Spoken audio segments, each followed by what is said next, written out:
les années 50, là, on touche à l'apogée des cahiers de vacances. Les concours sont remportent de plus en plus de succès. Les prix sont de plus en plus magnifiques.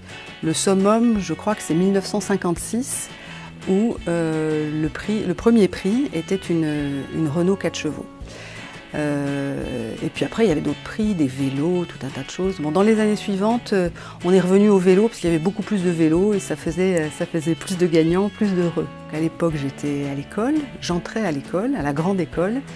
Et un jour, la maîtresse nous montre ces petits cahiers tout en couleur et nous explique le principe du concours en nous disant voilà, il va falloir faire des dessins, des coloriages, coller des choses dans vos cahiers pendant les vacances. Et après, vous me les rendrez et le plus beau cahier gagnera un prix. Moi, j'étais émerveillée. Je n'ai pas fait trop le lien avec l'histoire familiale. Et donc, avec l'argent des bonbons, j'ai acheté mon premier cahier de vacances. Dans les années 70, les cahiers de vacances marchent toujours bien.